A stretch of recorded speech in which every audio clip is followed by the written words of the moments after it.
speaking of good stories, you guys have a wonderful story. And to pronounce the name right, is it Omasta? Yeah. Exactly. Okay. You killed it. Nice. Good. Jazz Report from the Hood. I love the title. Love the idea. So it's great to convene. It's great to meet. Thank you for taking a minute out today. Thank you for having us. So before we get into like how you guys specifically got into music and the band, I want to know 5 years ago, this pandemic hit us pretty hard. How did you Yeah. get through that pandemic era? And before we do that, where at in Poland are you? We are From in Krakow both, but at different places, obviously, but both in Krakow. And maybe I know where you're going with that question, but it's worth to notice that, we are young. During the pandemics, we were still at school. Gotcha. We didn't do music finishing high professionally, school. so it didn't affect us that much. Okay, that's good. I was curious if it was going to affect you in an adverse way. So let's just Fortunately leapfrog. not. What's I that? think actually the pandemic time helped me to focus more on practicing my instrument. I think that was main thing that pandemic gave me. Yeah. Well, let me ask you this. How did the band form? How did you all come together? How long have you guys been together? Nikoderm can start on that. Yeah, so basically there is like a jazz workshop here in Krakow, and it's happening every year. So like we all met on this jazz workshop, and we started to play together. I mean, there were a lot of changes in the like before Omasta there was a band, but it was called differently. And firstly it contained only Wojtek, Paweł, and Bruno from the band that is right now. Then I joined. Then we Then played Antek like joined. more like a year. Yeah, but Antek joined like at the very last stage on forming Omasta, which was when we started to work with Astigmatic Records. That was Yeah, the time professional. when like whole band finally reached its final Final form. stage. Yeah. Finally. Not maybe not final yet. I hope not. But we are good friends. Yeah, I So mean, but final at the meaning of like who is in the band, you know? yeah. Yeah. We Nikoderm told you that we met at workshops, and that's partly true. But me and Paweł, we are friends from our teen days, and we know each other for a long time. And also, yeah, during that workshops, we were all teens, so really young, just excited to do music together, and that mentality is still with us right now. So I feel like we are still kids, just excited to work together to do some music, and that's the part of our sound, and that's the main thing you can probably hear on the record. We just put out that we are good friends, and yeah, we just do music together as friends, So not as work partners. sure. Yeah. So releasing a debut album is a big deal. It's really kind of your voice. It's really kind of your initial shout into the jazz world. Talk to me a little bit about this album, Jazz Report from the Hood. Kind of how good does it feel to be able to come together and have this album out? It's amazing. We were fantasizing about it for a long time, and it's it's good that we've been seen. Uh, we are happy that Łukasz from he's part of Astigmatic Records, that he found us, and he gave us a record deal, and yeah, we are still like super excited about it. It already became our day-to-day life at this point, but we are still excited to already put it out a second now. I think we're just gonna start to work on that. Do you want to add something, Nikodim? Yeah, I would say that this album is still on the, like, it's part of our journey of finding our own sound. Yeah. You know, that's why we can't wait to make another record, because we already feel which way to go from this album, to find our sound, like, for a band. So yeah, we don't have much time to celebrate it, but we do. We have to start making new things, like, already. But Exactly. we're not complaining. It's what we want to do, always the music. But yeah, we are really happy how it sounds. Like, we've listened that to that like many times already, like before releasing, of course, and after releasing, listening parties. Uh, and I feel like, personally, I feel like I discover something new every time I listen to that. Like, last thing I discovered is that there are a lot of samples for hip hop producers. That's what I feel. Like, there are many moments or for of like drums or piano sample or Breaks, trap, just breaks. Yeah. many stuff to sample. So that's what I'm happy for, because that was also our goal, to like give some space to producers to do remixes and something. Exactly, and we did it unconsciously. We didn't even think about that. Yeah, let's make a record for Yeah, sampling, that's true. for producers to sample or stuff like that. It just happened so naturally for us. So take me back to the beginnings of your each of your lives and how to playing music and more specifically your love of jazz. Who were influences? How did this happen and become your focus in your career at this point? You can Go start ahead. on that, Nikodem. I have to think. It's not that easy question.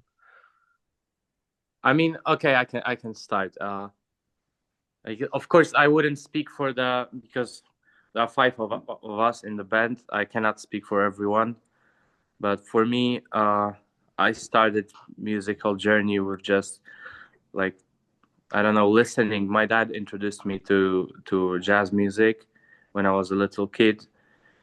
I started with the hardcore stuff, like spiritual part of John Coltrane discography and stuff like that. The obscure jazz, and then of course, I grew up on like in school, and Nikodem probably the same.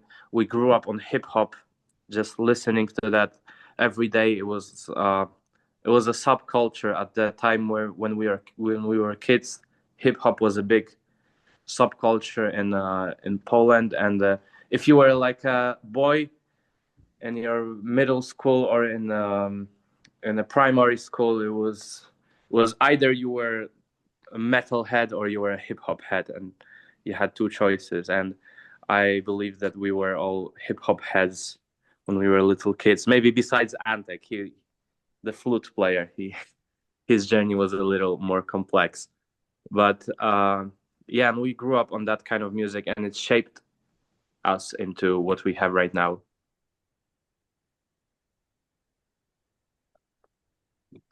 How about you? Yeah. Actually, I discovered jazz music by my own, which wasn't that long ago. It was like 6 years ago, when I started to, listen to like entry level jazz, and then finding, because I feel like jazz is the type of music that everyone can find like something for themselves.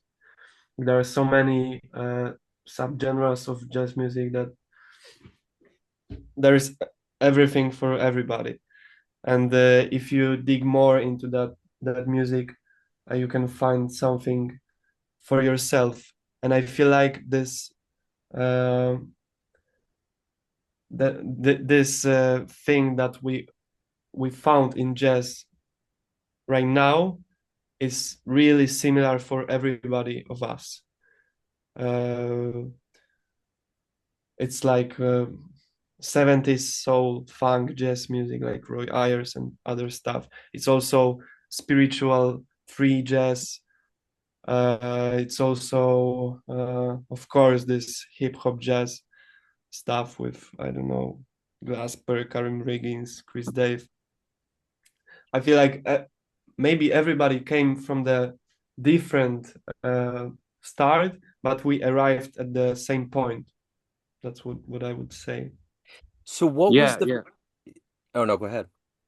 No, I was about to say that uh, the thing that brought us this album we have right now is the jazz that hip hop producers would usually sample. So that's our go-to jazz. We listen to the stuff Nikoderm mentioned, like Donald Byrd, the Blackbirds, the Roy Ayers stuff, the I know you can just there's plenty of records, great records, which were sampled by great producers, and that's the jazz we mostly dig. So what was the first live show you saw, whether jazz or otherwise, that made you think, I want to be up there one day, I want to do that, I want to be that? I have a cool story, you know. Love it. I The was feeling. I, I was in the first jazz show I saw. I was like 14 or 15 years old, and it was in a Central Park in New York, and it was a John Zorn show. You Oh, know really? yeah, that was I didn't know. the first jazz show I ever saw, and because my uncle who lives in Pennsylvania, he's a record collector. He's not really my uncle, but he's a friend of my family. He's a record collector, and he told me, "All right, today we have like two shows. It's either The Roots or John Zorn," and I already knew The Roots, but. Yeah, I was like, okay, let's go to see John Zorn, and it was hardcore. It was I know the roots.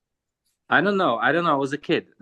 It was a hardcore experience, and for me, it was really obscure avant-garde jazz. I didn't understand it at all, but it's it stuck with me. It stuck with me. I already knew some stuff from John Coltrane or Herbie Hancock, but this was something different. It stuck with me, and yeah, I thought to myself, all right, that's cool. That's cool what he's doing on the stage with all those people, and he's just feeling himself so much, enjoying this, and I also enjoy this, and I thought that's really cool, and I want to do this maybe someday. But it Right was on. just a fantasy at that point. That's great. That's a great story. How about you? Did you have a first jazz experience? Yeah, I do, but I think I will tell the story that not the first um, concert story, uh, but the one that made me dream about being on the stage and performing. It was oh shit! It was I think one year or 1.5 years before uh, like Omasta. It was Błoto concert. The band from Astigmatic Records, uh, who, From Poland. jak to powiedzieć, że wydają tam? Wojtek. They released under Yeah, Astigmatic yeah, record yeah. label. The same label as we do. Sorry, I had to ask for that. Yeah, so that was the Błoto concert for J Dilla tribute. And I remember I was really enjoying that concert. And I surely didn't expect that in 1 year I will start to work in the same label as those guys. You know, it was just something out of my mind. It wasn't I wasn't even thinking about it. So that was the concert that I remember well. That I look at it differently right now than when I was listening to that concert. So you had mentioned making this album was quite organic. It just there was a natural feel to it. How would you how would you quantify how the band works? Do you feel like it does the same thing? You all just kind of come together seamlessly? How does this work? How does the chemistry, how does the band come together? How does how did this debut? How does it work for you guys to come together as a musical organism? You know, I think just working together on this kind of like a big project was challenging, of course, obviously, and we still yet to figure the way to compose because it's a mystery for us still that to put yourself in a state of like of a on a of higher state to be able to compose and to create is still a unknown territory for us, and we still try to figure this by ourselves and together as a band. But yeah, sometimes we struggle with it, and sometimes we don't. But either way, it's very natural. We just meet and make music together and don't overthink it. And usually, when you don't overthink it, the best stuff comes out. And if you do overthink it, you just end up like doing the same song for half a year, and sometimes it it's still crap. Like we talked about it last time, and um, I think that what Wojtek said was really important. That yeah, it works like that. That's just naturally it happens. Like there is no receipt how to do it, and you know randomly an idea comes to not even your mind but your soul or something or all of your souls together. But what is important is um, like allow this to come in a way like mm, stwarzać okazję, jak to powiedzieć? Create opportunity.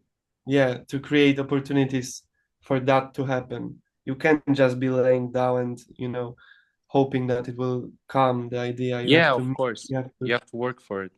that's the only recipe I think there is, that you just have to be in that for as much as you can and uh, meet in the meet for the music with guys, and then just you know do your stuff and wait until something happens. So let me ask you this. If you were to get in, if you could get into a time machine and go back in time and see one jazz show with your own eyes, where are you going to go? That's the type of question that we ask to each other. Yeah, I yeah, love it. yeah, exactly. We've talked about it. I'm 100% sure we've already talked about it for a couple of Yeah, times we already. did. Nikodem, do you have something in your mind Yeah, I already? think it will be John Coltrane. I think I will be really obvious and choose John Coltrane or Miles Yeah, Davis. I don't know. I Yeah, just think one of them. yeah. yeah. I would love to see the one thing. If I could go back in my time machine, I would see Miles Davis in 1969, the live at the what was the name of the festival? Isle of Wight was Yeah, called. yeah. Exactly, with Chick Corea and Gary Bartz. That would be the show I would love to see live. And other than that, the prime John Coltrane with his band, the Love Supreme band, that was his prime, and I would love to see that live. That would be probably transcendental experience for me and would change me forever. But sadly, it's impossible. Yeah. Yeah, it's crazy that it's just impossible. It can't happen Yeah, anymore. yeah. It's yeah, it's hard. Well, well, you know, with the way AI is going and the way that the world is changing, who knows? I mean, they're already talking about doing holographic concerts with Michael Jackson. There Uh, was Bo a there was an episode on South Park with with a Michael Jackson hologram. Yeah. So there you go. Anything's possible now. Like I have learned in my older age to say impossible is not it's not applicable anymore. It's everything is somewhat Everything's possible. possible. That's how physics work. Yeah. So maybe someday. Maybe someday. Absolutely. And I will be in that crowd as well. So let me ask you this. If you guys got a phone call from where I'm at in Kansas City, Missouri, one of the original cradles of jazz, and a promoter said, I need you to come over. We really want an international blend of music. We want Poland to be represented in Kansas City. You come to do a show.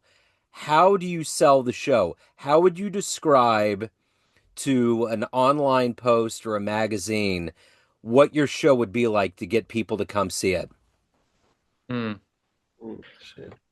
I would have to think for it for a while, but definitely if you're a hip hop enjoyer and if you're a jazz enjoyer, if you want to see live performance of the band of Polish roots mixed with groovy rhythms and awesome melodies. I don't know. Just come see a show. I don't know. Something like that. I got an idea. What I'm if not you, a promoter though. right? No, I get it. I get it. What if this is just off the top of my head? What if the tagline was, what if the Beastie Boys had a baby and they named it Jazz? Okay.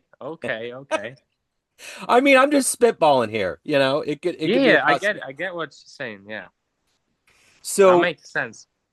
yeah. So let me ask you this. If anybody wants to pick up a copy of the album, they want to delve into what you guys are doing, catch you live, any of the good business, where do they go? They go to Bandcamp. Bandcamp. Good. Yeah, you go Yeah. to Bandcamp. Also our Instagram mainly, because that's the place when we post every information of everything. Yeah. Okay. And there is every link to everything on Instagram. And also maybe not in the US yet, but if you're in Europe, local record stores, they have copies of our albums too, so Okay. you can purchase that in record stores and also online. Yeah, and I we have also advocate CDs. Yeah, I advocate the whole physical going to a store thing, but that's unfortunately, and especially in America, it's going away Oh, crazy. Like, really? yeah, Mm. it's there's just not many places where you can. I mean, they got vinyl shops that are kind of Shit. locally owned, but as far as like a big place, it's going away. In So Poland, it's growing actually. good. I would say last 10 years the quantity of record stores in Poland grew, and yeah, it's getting more. I mean, you already know it that records have they got a second life in last couple of years. That's yeah, young great. people It doesn't stop. It doesn't stop. Yeah, yeah, And right now, it's not only for the true collectors like jazz or hip hop, like record collectors. It's for everyone. Like many young people here in Europe and Poland, they collect records and they don't even have a record player sometimes. yeah. Yeah. So real quick, just for everybody out there and for you, it might be worth a read. Haruki Murakami is the author. He's a very noted Japanese author, and it's just Okay, Charlie Parker plays bossa nova, and it's a collection of stories. It's a trip. You should get it at some point. It's really all good. right. It's a good I'm read. gonna listen to it And definitely. especially since these cats in Poland did it, it just kind of makes it kind of hit home a little bit, you know? Okay, So, yeah. I'm So gonna listen to it. for sure. So I will put all of these links in the show notes. So you all are getting ready to close this day out. You're at about 5:20, 5:30 right now. In terms of Just today, you got your time, your 5:30 p.m. Yeah, it's 5:30. Yeah. Okay. Because I see the sun setting behind your shoulder, and I just watched the sunrise here. So it's always kind of a trip. No, We're on the other it's a side. kitchen. Yeah. So, well, hey guys, it was great to catch up with you. I will make sure to put all these links in the show notes. I love these stories where jazz just permeates the whole planet, and the art form just keeps getting stronger. So thank you. Thank you too. Invite us to Kansas. I would just pack my shit right now and go to play a show in Kansas. If I put that tagline, "The Beastie Boys had a baby named Jazz," you would have a packed house like nothing. Hell yeah, let's do it. That would be it.